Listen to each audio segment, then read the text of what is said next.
Продолжуваме во студио на друга тема. Ќе разговараме со доктор Душко Фидановски, специјалист педијатар, на тема воспаление на ушите кај децата или познато како отитис, кои се причинителите, а некако почесто се случува тоа во летниот период, но како да ги разликуваме причинителите и симптоматологијата со воспалението, пак од друга страна и на третиот крајник, што представува и како да се третира. Добро утро. Добро утро.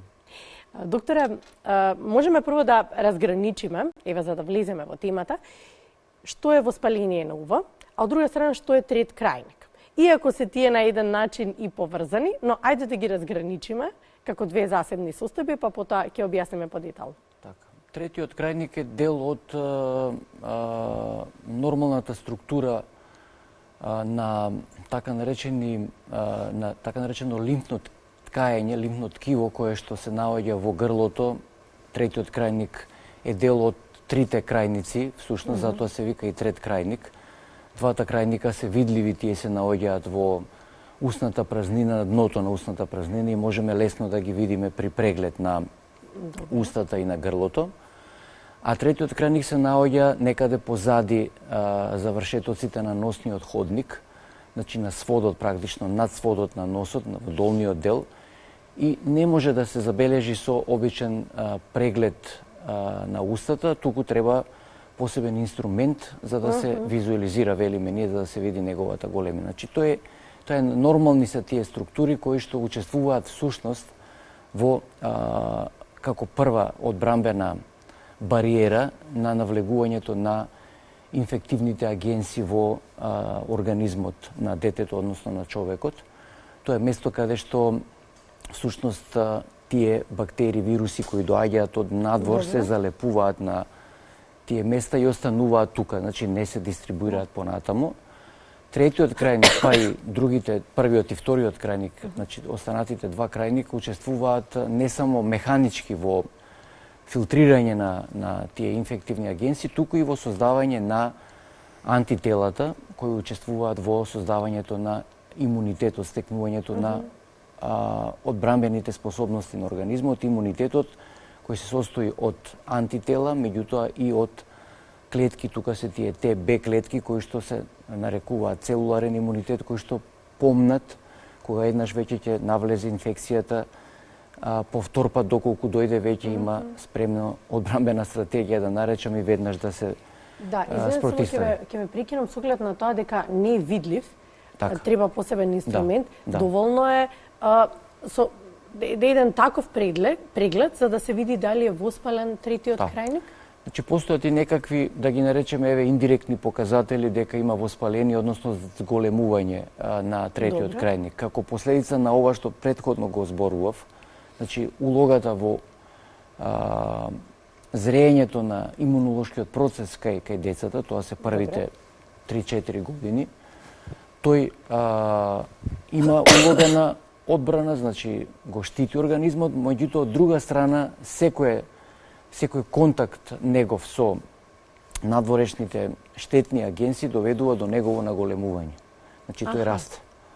Тоа е еден нормален процес кај некој. До која година? Обично интензивен раст има некаде до 4-5 година. Така. После тоа некаде во школската возраст би требало тој да природно еволуира во смисла на намалување.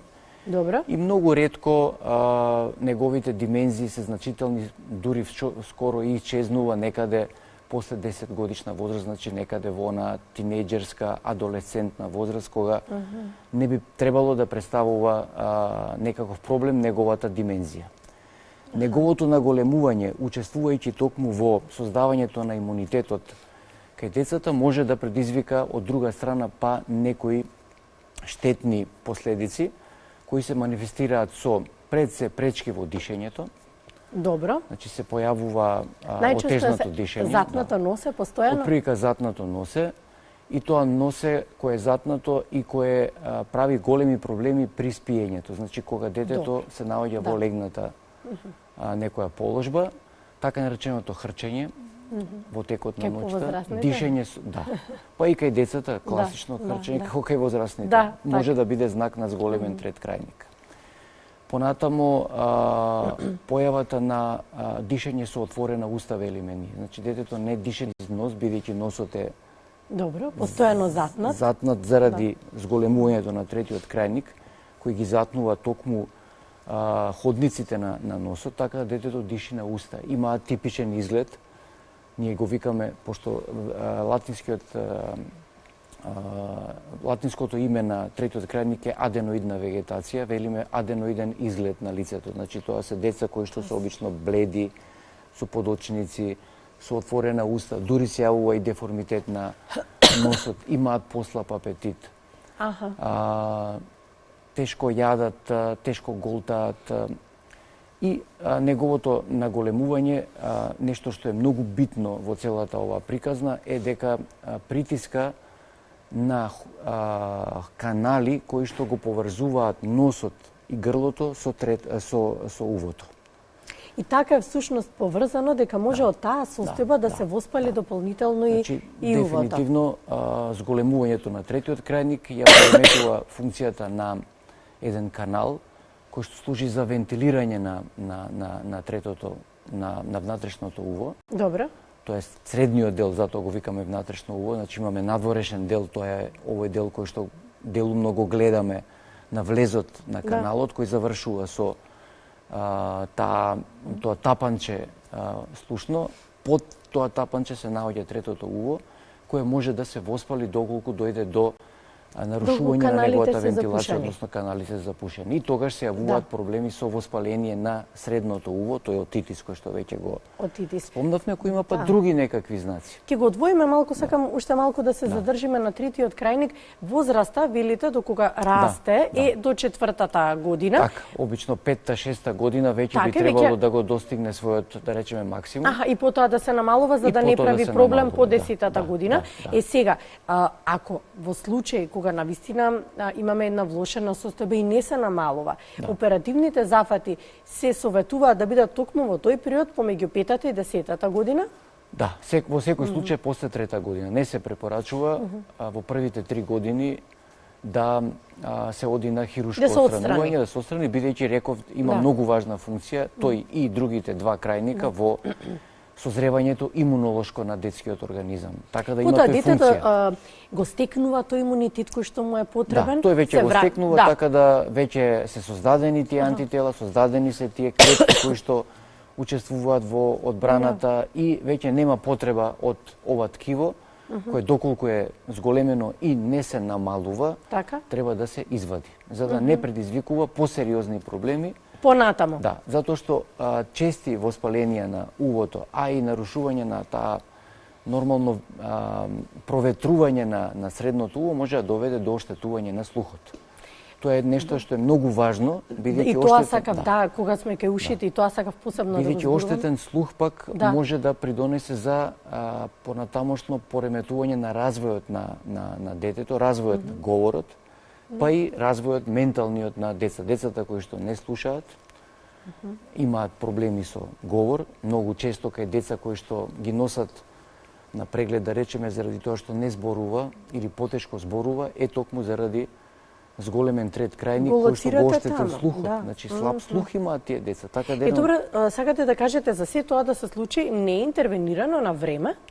Па не е превземено тоа што треба да се направи. Што треба да се превземе? Да се прегледа третиот крајник и да се прегледа секогаш да се направи преглед на слухот. Значи, постојат. Ова е патологија која всушност повеќе и припаѓа, можеби, или ја делиме ние со докторите од специјалисти за уво, нос и грло, кои всушност си ги прават овие прегледи, посебно на третиот крајник, бидејќи се работи за посебен преглед, со инструмент се влегува во носот, за да може да се со камера да се визуализира тој дел. И прегледот на слухот, всушност, исто така го прават тие, и доколку имаме зголемување, постојат стадиуми на зголемување на третиот крајник, доколку зголемувањето е значајно и доколку покрај тоа имаме и ослабнат слух, тогаш веќе се размислува, една од индикациите може да биде препорачување на хирушки третман, Така да се интервенира. За да се интервенира, хируршкиот третман е многу едноставен, да речем, спаѓа во групата на поедноставни. Да, тоа сакав исто да ве прашам и за третманот, потоа за терапијата. Третманот е хируршки, краткотрајен се прави во анестезија нормално, меѓутоа е со краткотрајно престојување во болница, детето брзо се опоравува и што е многу битно, после тоа постојат студии многу направени кои што укажуваат дека сите овие проблеми кои што претходно ги имало, веќе ги нема, полека се се враќа во нормала. И се враќа во нормала, детето почнува подобро да јаде, нормално диши, нормално се развива. Се изборува и така натаму се што било пречка. Зборувањето веќе се нормализира, ги нема сите тие тегоби, проблеми кои што ги имало и се спречува да дојде до оштетување на слухот. Тоа го потенцирам како многу важно. Да, најважното. Како најважното, всушност од сето ова може да се врати, а оштетениот слух веќе знае да биде и трајна последица која ќе влие на понатамошниот развој на детето. Да, она што сакам да се концентрирам особено во летниот период сега ова како голем проблем со оглед на тоа дека бараме начин како да се разладиме, па нели тука ни се било кои начини, дали е тоа базен, дали е река, дали е езеро, па и море, кои какви можности има. Сакаме да се разладиме, кај децата знае да направи дополнителен проблем, особено базените. Еве вие ќе кажете што најмногу со воспаление на увото. Колку е, докторе, се подготвувавме за разговорот, колку е контрадикторно.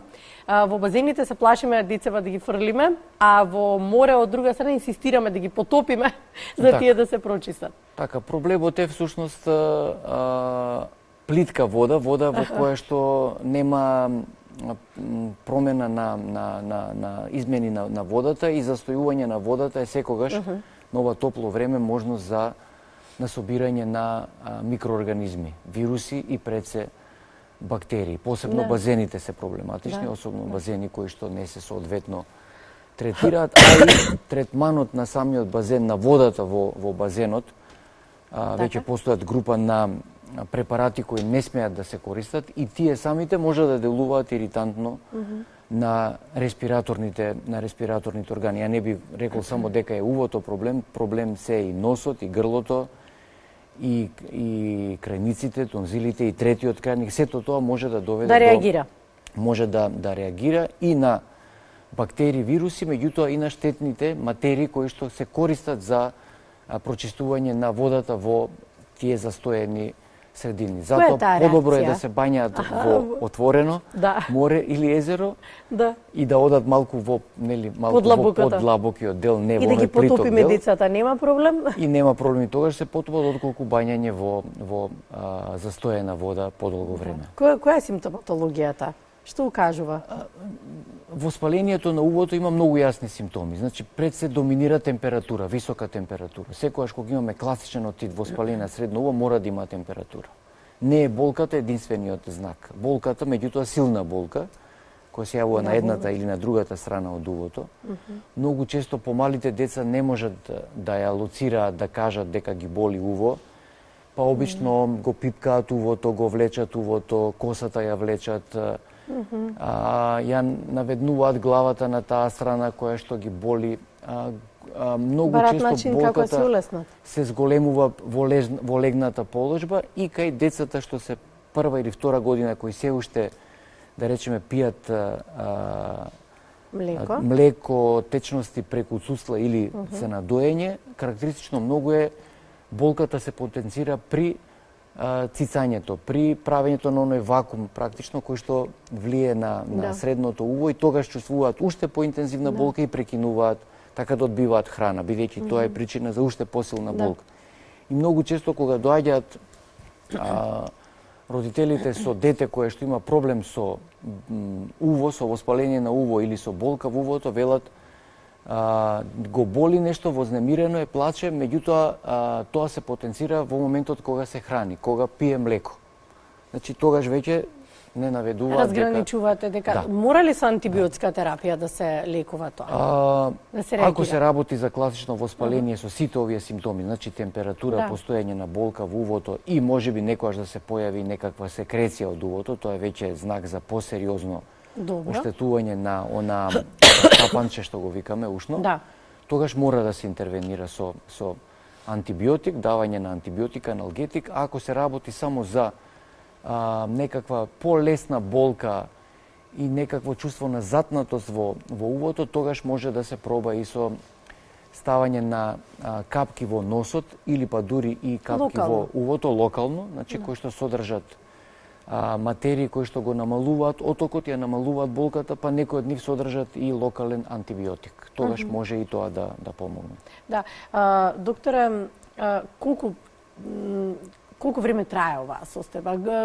Сакам да алудирам на тоа колку веднаш може да се реагира и треба да се реагира за да не се оштети тапанчето, неколку пати го нагласувате, но и од друга страна, нели, оштетувањето на структурите на увото кои се битни во слухот може да настанат ако се повторуваат воспаленијата на увото. Ако се повторува.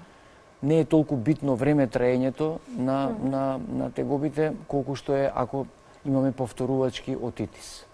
Ако имаме повторувачко воспаление на третиот крајник. Тоа може да доведе до посериозни оштетувања кои се веќе станува хронично.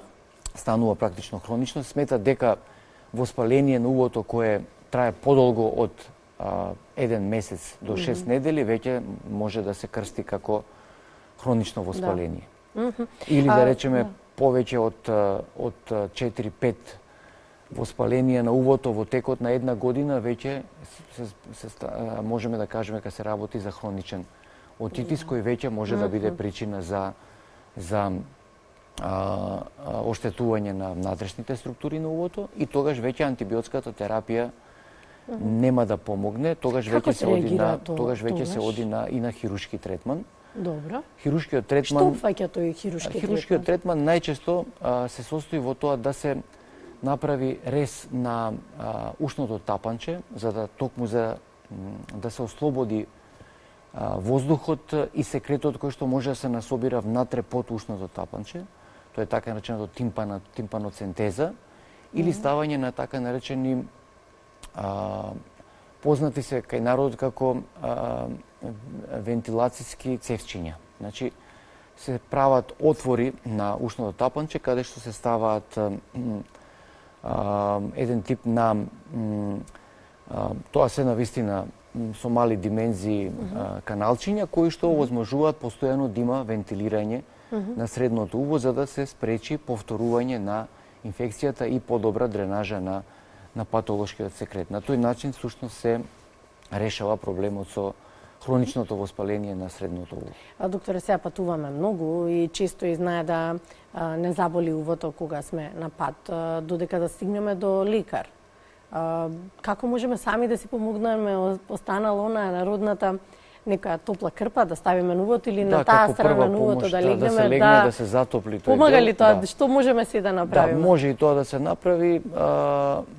Најчесто за прва помош нели се користи давањето на овие капки кои што веќе ги спомнавме, локален антибиотик, деконгестив, кој што треба да се користи пред се во носот, меѓутоа и во увото, бидејќи реков дека тие структури некако се поврзани и оние совети кои што обично ги даваме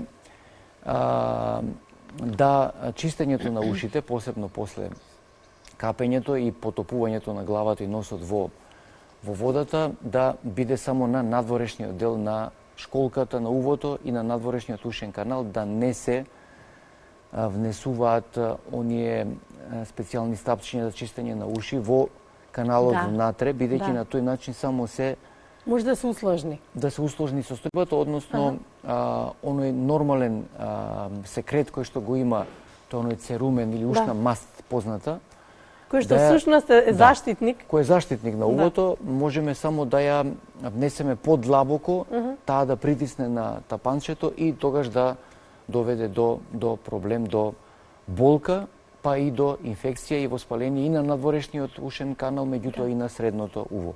Така да една од препораките е тие да се мијат ушите само со вода, да не се внесуваат било какви шампони внатре, затоа што и тие може да делуваат иритантно на увото. Значи сушење практично на надворешниот ушен канал и на школката со мека памучна ткаенина, не внесување на оние значи било какви памучни структури внатре во ушниот канал.